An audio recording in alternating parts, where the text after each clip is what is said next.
Trade deal को लेकर इस देश पर फूटा ट्रंप का गुस्सा, भारी टैरिफ लगाने का किया ऐलान। जिस देश को पीएम मोदी बताते हैं खास दोस्त, अब उस पर बौखला उठे ट्रंप, लगा दिया 25% टैरिफ।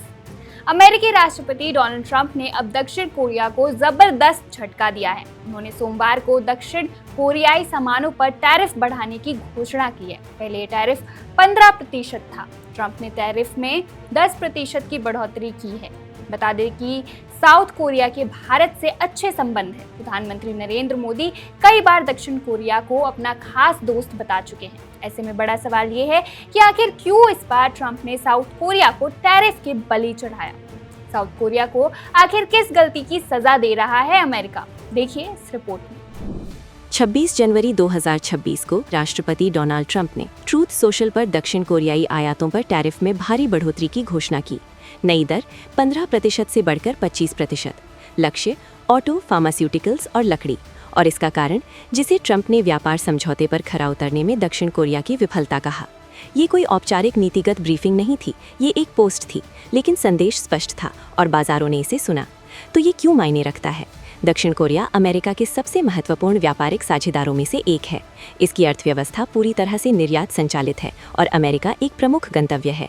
वास्तव में पिछले साल कुल अमेरिका दक्षिण कोरिया माल व्यापार लगभग $200 अरब तक पहुंच गया था, लेकिन इसने अमेरिका के लिए $66 अरब का व्यापार घाटा भी छोड़ दिया और ये घाटा लंबे समय से ट्रंप की व्यापार रणनीति का लक्ष्य रहा है।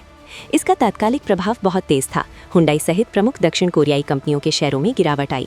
निवेशकों को एक ही बात का डर था, अमेरिकी बाजार में प्रतिस्पर्धात्मकता की कमी। ये एक संवेदनशील समय पर आया है। 2025 में पहले के टैरिफ दबावों के कारण निर्यात मूल्य स्थिर हो गए थे और निर्यात मात्रा में 0.4% की गिरावट आई थी। अब अर्थशास्त्री चेतावनी देते हैं कि इस कदम से जीडीपी विकास दर धीमी हो सकती है और प्रमुख क्षेत्रों में आय पर नकारात्मक प्रभाव पड़ सकता है। आइए उन क्षेत्रों का विश्लेषण करें जो सबसे अधिक प्रभावित हुए हैं। सबसे पहले ऑटोमोटिव। हुंडई से लेकर किया तक की दक्षिण कोरियाई कारें अमेरिका में महंगी हो गई हैं। इसका मतलब है कम बिक्री, कम मार्जिन और अपने देश में संभावित नौकरियों का नुकसान। इसके बाद फार्मास्यूटिकल्स। उच्च टैरिफ से अमेरिका में दवाओं की कीमतें बढ़ सकती हैं, जबकि तेजी से बढ़ते उद्योग में दक्षिण कोरियाई निर्यातकों पर दबाव पड़ेगा। और लकड़ी, जो निर्माण के लिए एक प्रमुख घटक है, अब इसकी चपेट में है, जिससे पहले से ही नाजुक आपूर्ति श्रृंखलाओं पर दबाव बढ़ गया है। और अगर तनाव बढ़ता है तो सेमीकंडक्टर और इलेक्ट्रॉनिक्स अगला निशाना हो सकते हैं। लेकिन ये कहानी दक्षिण कोरिया के साथ खत्म नहीं होती है। ट्रंप ने कनाडा पर भी इसी तरह के दबाव का संकेत दिया है, जिससे सहयोगियों और प्रतिद्वंदियों दोनों को एक स्पष्ट संदेश मिला है, अनुपालन करें या भुगतान करें। जापान, यूरोपीय संघ और उभरते बाजारों के लिए ये अमेरिकी व्यापार निर्भरता से दूर जाने की गति को तेज कर सकता है, जिससे नए लक्ष्यत्रीय समझौतों, विशेष रूप से एशिया में, को बढ़ावा मिलेगा। वैश्विक स्तर पर जोखिम परिचित है, उच्च लागत, बाधित आपूर्ति श्रृंखलाएं और बढ़ते व्यापारिक तनाव।